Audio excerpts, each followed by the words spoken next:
अंदर में करोड़ों का बाबा साहब का स्मारक बना है। सुनील रामतेगे जी उनका महासचिव है, अनिल भोगरागड़े जी उसके राष्ट्रीय प्रदेश के अध्यक्ष है, मैं कार्यकारी अध्यक्ष हूँ। दिल्ली के अंदर में बाबा साहब के नाम पर जमीन नहीं मिलती, पूरा गांधी घराने में बटा हुआ है, लेकिन हमने लड़ाई लड़े और वहां आज जमीन को लिए और वहां भी स्मारक बनाया। इसलिए साथियों, ये लड़ाई को कायम रखो, लड़ाई को जिंदा रखो, एकता रखो, क्योंकि देश की स्थितियां बदली हुई है। आरक्षण खत्म हो रहा है, आरक्षण की व्यवस्था खत्म हो रही है और बाबा साहब ने आरक्षण की इतनी बड़ी लड़ाई लड़ी।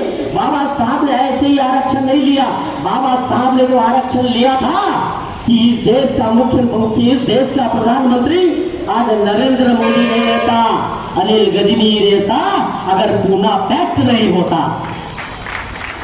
मैं तो राहुल गांधी जी और भूपेश बघेल जी को मैं कहना चाहता हूं कि बड़ा अच्छा अवसर है, अगर बाबा साहब का सम्मान कर रहे हो, उस खानदान का सम्मान कर रहे हो, तो कम से कम अपने प्रदेश के अंदर में ये आरक्षण को लागू करो जो पूना पैक्ट में गांधी ने किया, कहीं वो माफ हो जाएगा।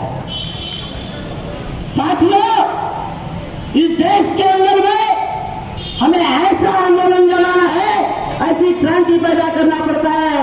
बाबा साहब झुकने का नाम नहीं है, झुकाने वाला नाम है। मैंने अन्ना हजारे का आंदोलन देखा था और दलित टैंकर सेना की तरफ से मुंबई में उसको काला झंडा दिखाने भी गया था, क्योंकि अन्ना के आंदोलन में संविधान के खिलाफ बात उठी थी। ये संविधान पुराना हो गया है, इसे बदलना पड़ेगा, ये बात अरविंद केजरीवाल ने बोला था। लेकिन देखो आज परिवर्तन आया है, अन्ना खत्म हो गया है, अरविंद जिंदा हो गया, लेकिन क्या बोलता है दिल्ली का मुख्यमंत्री बनने के बाद, क्या बोलता है, तुम पढ़ो सावरकर, मैं पढ़ा हुआ अम्बेडकर, जो संविधान के खिलाफ बोल रहा था, इसलिए बोलता हूं कि बाबा साहब झुकेगा नहीं। इसीलिए आप लोग एकता बनाओ। 2 अप्रैल का आंदोलन पूरे देश के अंदर जब SC/ST एक्ट को खत्म करने के लिए बनाया गया और लाया गया, जब देश की जनता सामने आई, वहां कोई राजनीति नहीं था। ऐसा लगा कि हमारा अधिकार खत्म हुआ, ताले लगा लगा करके लोग आए और प्रधानमंत्री की नींद जाएगी और बोला कि एक्ट वापस होगा। हुआ कि नहीं हुआ, हमारे आंखों के सामने की बात है। जाति प्रमाण पत्र की भी आग ऐसी लगा, केरल की है, केरल में भी यह मांग है, पंजाब में भी मांग है, हरियाणा में भी मांग है, पूरे देश के अंदर में हमारी ये मांग है। ये पूरे देश की जाति प्रमाण पत्र की समस्या है। साथियों, हम बाबा साहब के कौम के लोग हैं, महान मदारियन के लोग हैं, इस देश की सुरक्षा करने वाले लोग हैं, इस देश का संविधान लिखने वाले लोग हैं, और हमारे साथ अगर कुठाराघात होगा तो हमें अपने अधिकारियों के लिए पीछे नहीं हटना है। हम तो लड़ने वाली कौम है, हम कानून को हाथ में नहीं लेते हैं, हम कानून के साथ में चलने वाले लोग हैं।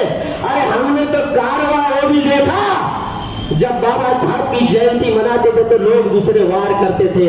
अरे आज तो हम नहीं, रामदेव बाबा दी बाबा साहब की जयंती मनाऊंगा बोलता है। वो जमाना आया, परिवर्तन आया, हमें डरने की क्या जरूरत है। इस देश का संविधान बदल देंगे, हलवा है। 2 साल 11 महीने 18 दिन वो बाबा साहब चाय नहीं पिया, नाश्ता नहीं किया, कम नींद आ जाती, संविधान उसने लिखा। और ये 2 कौड़ी की चट्टी छाप लोग बोलते हैं संविधान बदल देंगे, हलवा है भाई। इस देश बड़े खुलेआम पत्रकार और मीडिया पुलिस वाले के होंगे तो मुझे तकलीफ नहीं है। 14-15 केस में वैसी ड्यूटी में रह के निपटा हूं, इसलिए डरना नहीं।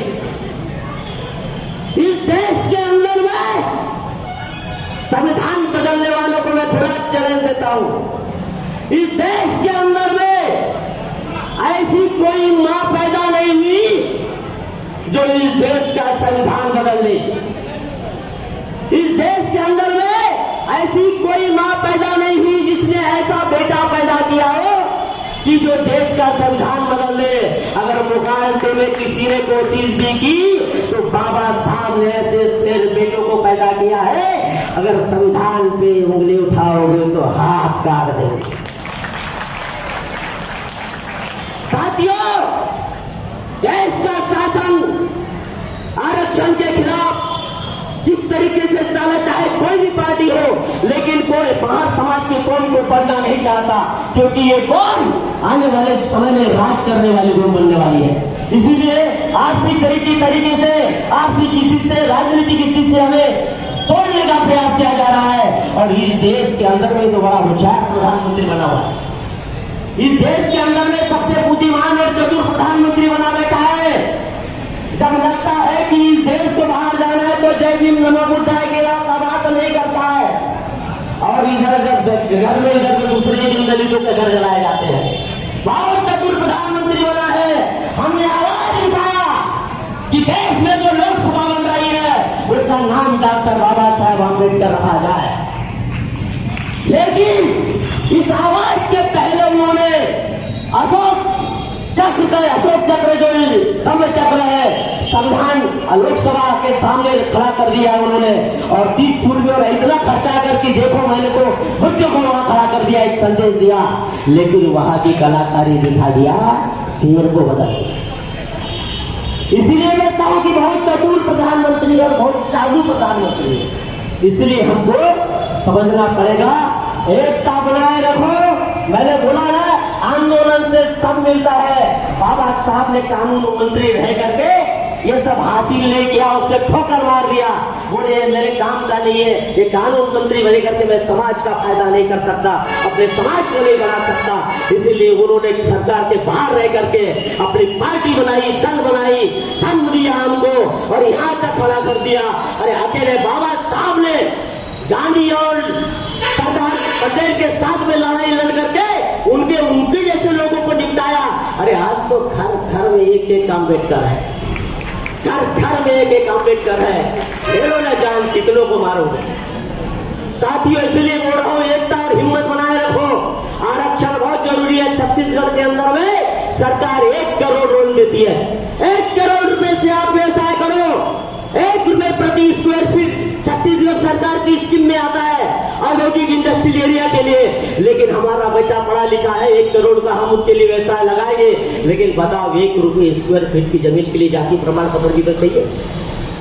आज 50 लाख है मेरे पास, मैं लगा दूंगा लड़के के लिए 1 करोड़ की फैक्ट्री, लेकिन उस 1 करोड़ और 10 करोड़ लेने के लिए जाति प्रमाण पत्र को लगेगा। इसलिए बंदियों, जो घर में सोए हो, सो मत जागो, बहुत अच्छा समय है। हमारे साथ तो कितने लोग पीछे से खड़े हैं। बाबा साहब अकेले थे, बाबा साहब अकेले ने सरदार पटेल को अपने घर से भगा दिया था, सरदार पटेल को अपने घर से भगा दिया था, प्रतीक्षा करने लगा दिया था।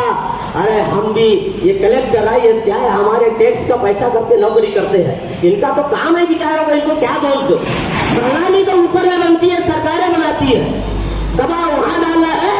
हम छत्तीसगढ़ गवर्नमेंट पे दबाव डाले। अभी एक मित्र ने बोला था कि इसे पारित करना पड़े, छत्तीसगढ़ सरकार पारित करे, विधानसभा में पारित करे कि हम तो मान्य दे रहे हैं और सभी का जाति प्रमाण पत्र हम खुले से बना लें। अब इसको आप कानून में भेजिए, कोर्ट में भेजिए, केंद्र सरकार के पास जाएगा, केंद्र सरकार को फिर हम पूछेंगे, हम सांसद बनाते हैं, सारे सांसदों के पास जाएंगे कि भी हमारी बात प्रश्नकाल में उठाइए, और ये लड़ाई जंतर मंतर से मिलेगी। जब रात में तुम एक आतंकवादी के लिए रात में आप कोर्ट में संसद में डाल करके वहां उसको फांसी लगवा सकते हो, हम कानून के मानने वाले लोग हम सम्मान करते हैं कि आपने उसे 1 घंटे में फांसी के लिए आप सांसद बैठाई।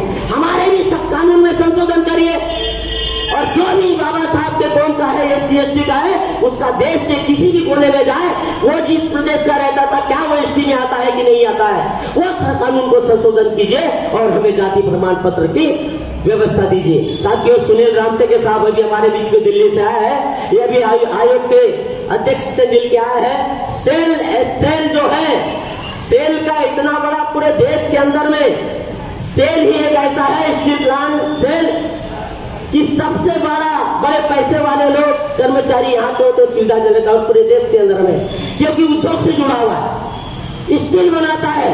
और ऐसे सेल के चेयरमैन SC टी के बनाए हमारा सौभाग्य है। इतने बड़े व्यक्ति हमारे पास में है और इनके माध्यम से आने वाला है। हम वो भी बात उनके पास रखते हैं। मैं अपनी बात को यही समाप्त करता हूँ। सभी लोगों को क्रांतिकारी जय हिंद।